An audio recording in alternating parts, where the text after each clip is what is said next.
జై శ్రీరామ్.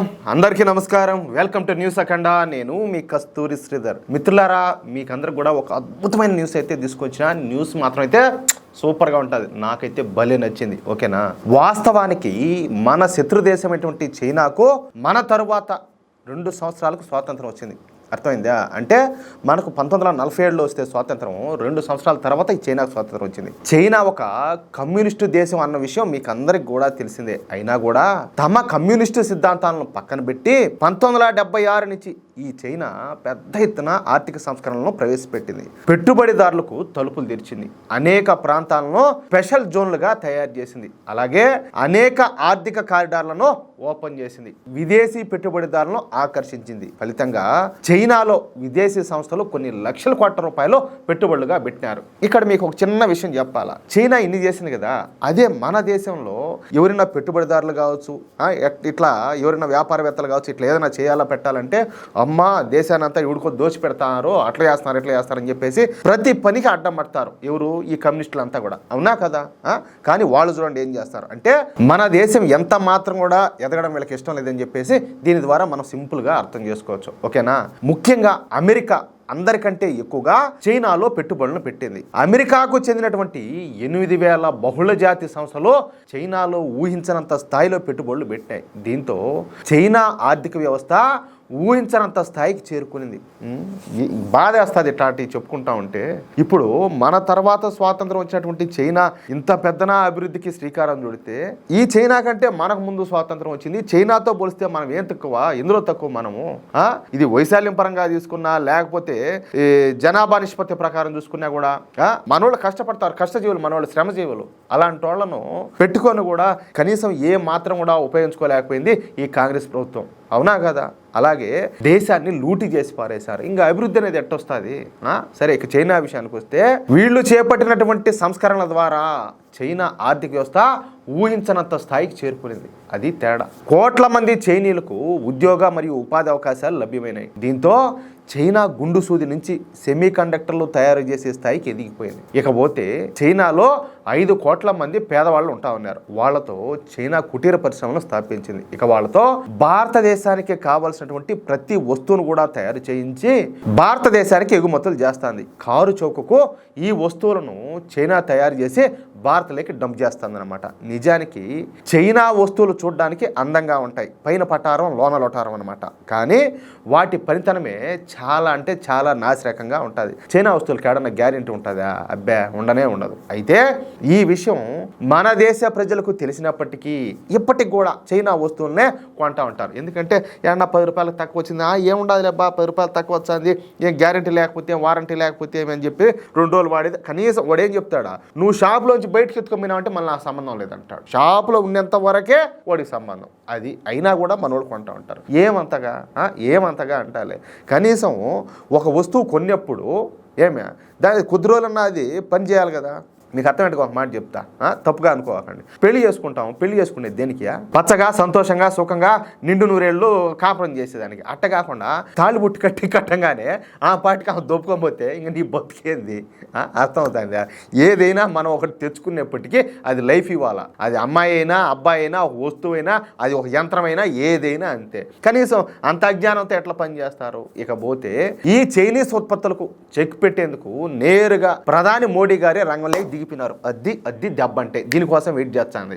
గుజరాత్లో జరిగినటువంటి ఒక కార్యక్రమంలో మన ప్రధాని మోడీ గారు మాట్లాడుతా, మన దేశ ప్రజలు విదేశీ వస్తువుల కొనుగోళ్లను తగ్గించి మన భారతదేశ వస్తువులను కొనుగోలు చేయాల్సిన సమయం అయితే ఆసన్నమైంది. స్వదేశీ ఉత్పత్తులను ప్రజలే ప్రోత్సహించాలి. మన స్వదేశీ వస్తువులు విదేశాల నుంచి దిగుమతి చేసుకునే వస్తువుల కంటే అందంగా ఉండకపోవచ్చు, కానీ పనితనంలో మాత్రం వాటికంటే మన స్వదేశీ వస్తువులే బేషుగ్గా పనిచేస్తాయి. ఇప్పుడు ఈ హోళీ, దీపావళి, వినాయక చవితి వంటి పండుగలప్పుడు కూడా మనం విదేశాల నుంచి దిగుమతి అయిన వస్తువులనే కొనుగోలు చేస్తున్నాం. మన వినాయక విగ్రహాలను సైతం విదేశాల నుంచి తెప్పించుకుంటున్నాం. ఏదా ఇది తప్పు.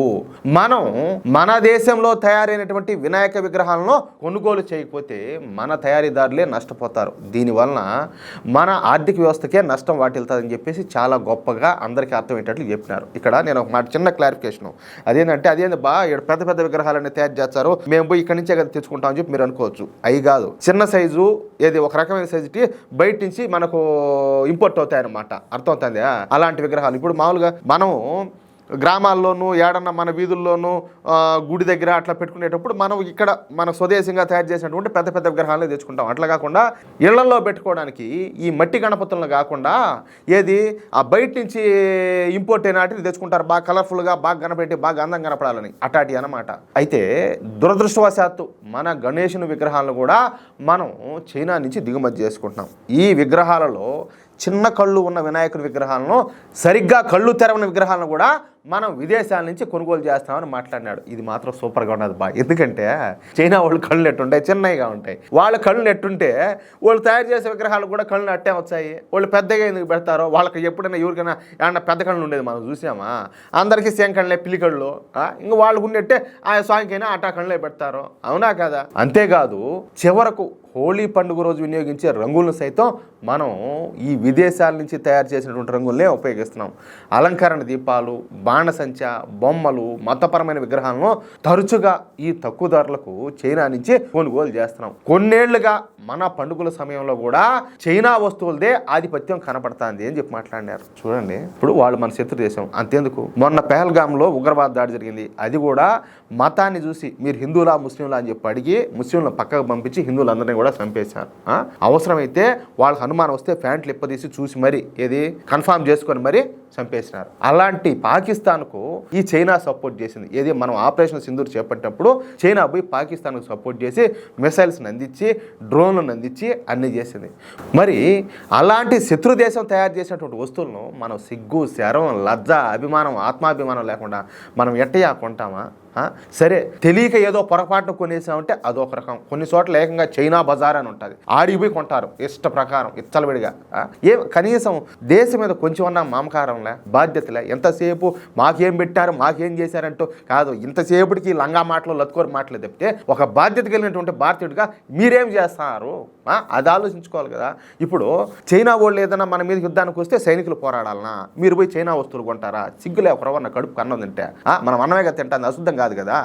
ఎట్లా చేస్తారా మాదిరిగా? చూస్తా కూడా మనల్ని ఎవరైతే నాశనం చేయాలనుకుంటున్నారో మన శత్రు దేశం వాళ్ళు తయారు చేసినటువంటి వస్తువులు మనం ఎట్లా కొంటాము? ఇక్కడ చిన్న మాట, కొంతమంది అనొచ్చు, అయ్యా మరి అలాంటప్పుడు వాళ్ళ వస్తువులు మనం ఎందుకు దిగుమతి చేసుకోవాలా, నిషేధించవచ్చు కదా ప్రభుత్వమే అంటారు. నాయన దౌత్యపరంగా దేశానికి విదేశానికి అదేవిధంగా అంతర్జాతీయ చట్టాల ప్రకారం కొన్ని నియమ నిబంధనలు ఉంటాయి. కాబట్టి వీలైతే వాటి మీద వేసేటటువంటి పన్నులను పెంచగలుగుతామే కానీ పూర్తిగా నిషేధించలేము. నిషేధించేటప్పటికీ దానికి కారణాలు కూడా ఆ స్థాయిలో ఉండాలి. కాబట్టి పూర్తి స్థాయిలో మనం నిషేధించలేము. వీలైతే పన్నులు పెంచవచ్చు. కానీ ఇప్పుడు నేను మామూలుగా అర్థమయ్యేటట్టే చెప్తాలే, మనకి ఇష్టమైతే తింటాం, పక్కన బలవంతం చేసి తింటామా?